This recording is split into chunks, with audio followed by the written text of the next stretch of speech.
কি অদ্ভুত নিয়তি! যেখানে শুরু করেছিলেন ফুটবলেশ্বর, ঠিক সেখানেই তাকে বৃত্ত পূরণে বাধ্য করলেন।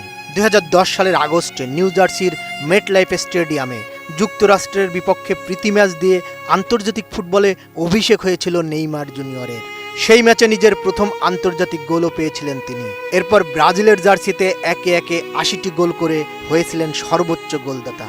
ব্রাজিল ফুটবলের পোস্টার বয়ের আন্তর্জাতিক ফুটবলের সেই পথ চলা থেমে গেল মেটলাইফ স্টেডিয়ামের ঘাসেই। নরওয়ের কাছে বিষাদমাখা হারের পর নেইমার হঠাৎ করেই বুটজোড়া তুলে রাখার সিদ্ধান্ত নিলেন। ম্যাচের 67 মিনিটে মাঠে নেমেছিলেন নেইমার। একের পর এক সুযোগ হাতছাড়ার মাঝে তাকে নিয়েই আশায় ছিলেন ব্রাজিলের সমর্থকরা। নেইমার শেষ মুহূর্তে পেনাল্টি থেকে একটা গোলও পেয়েছেন বটে, তবে এর আগেই সব শেষ। 8 বিশ্বকাপ পর কোয়ার্টার ফাইনালে উঠতে না পারার চরম বিব্রতকর পরিস্থিতিতে পড়তে হয়েছে রেকর্ড 5 বারের বিশ্ব চ্যাম্পিয়নদের। এমন হারের পর অশ্রুসিক্ত নেইমার আভাস দিলেন সেলেসাওদের সঙ্গে তার ক্যারিয়ারের গল্পটা এখানেই ফুরিয়ে গেল।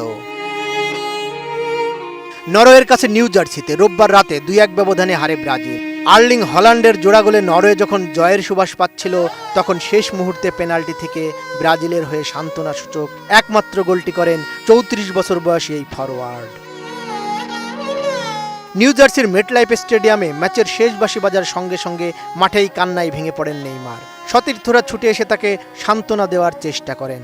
পরে ব্রাজিলিয়ান গণমাধ্যম গ্লোবোকে দেওয়া সাক্ষাৎকারে নেইমার বলেন, আমি চেষ্টা করেছি, অনেক চেষ্টা করেছি, কিন্তু এখন সব শেষ। এখানেই শুরু করেছিলাম, এখানেই শেষ করলাম। রোববারের ম্যাচে ইনজুরি টাইমে করা গোলটির সুবাদে পেলের পর দ্বিতীয় ব্রাজিলীয় হিসাবে টানা 4টি বিশ্বকাপে গোল করার অনন্য কীর্তি গড়লেন নেইমার। এছাড়া ব্রাজিলের হয়ে দ্বিতীয় সর্বোচ্চ 130টি ম্যাচ খেলেছেন তিনি। এক্ষেত্রে তার উপরে আছেন কেবল কাফু, 142 ম্যাচ খেলেছেন। ডান পায়ের কাফের পুরনো চোটের কারণে বিশ্বকাপে ব্রাজিলের 5 ম্যাচের মাত্র 2টিতে মাঠে নামতে পেরেছেন নেইমার। গ্রুপ পর্বে স্কটল্যান্ডের বিপক্ষে খেলেছিলেন মোটে 15 মিনিট। সাম্প্রতিক বছরগুলোতে বারবার ইনজুরির থাবায় পড়েছেন নেইমার, যা তার স্বাভাবিক ছন্দ অনেকটাই কেড়ে নিয়েছিল। নেইমারের এই বিদায়ের মধ্য দিয়ে ব্রাজিল ফুটবলে এখন একটা যুগের অবসান ঘটতে যাচ্ছে, যেখানে হয়তো আগামী দিনের হাল ধরবে নতুন প্রজন্ম।